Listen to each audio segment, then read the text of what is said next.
Hindi na nakapalagpas sa mga otoridad ang isang lalaking nakatalagang regional most wanted person sa isinagawang manhunt operation sa Barangay San Jose, Antipolo City.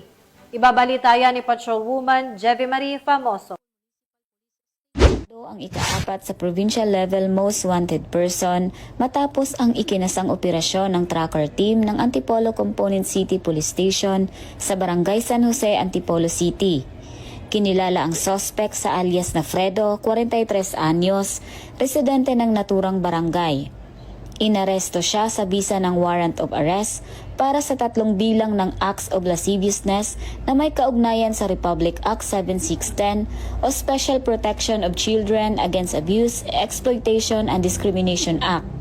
Ang warrant ay inilabas ng Family Court Branch 17 sa Antipolo City na may nakalaang 200,000 piso na piyansa sa bawat kaso. Matapos maaresto, agad na ipinaalam sa akusado ang kanyang mga karapatan at dinala sa kustodiya ng Antipolo Component City Police Station. Ang kopya ng warrant ay kaagad ding isinumiti sa korte. Ang matagumpay na operasyon ay bahagi ng pinaigting na kampanya ng Rizal Police laban sa mga most wanted persons at kriminalidad upang mapanatili ang kapayapaan at kaligtasan sa lalawigan. Mula dito sa Calabarzon, ako ang inyong Police News Network Correspondent, Patrolwoman Jevy Marie Famoso, alagad ng batas, tagataguyod ng Balilang Police.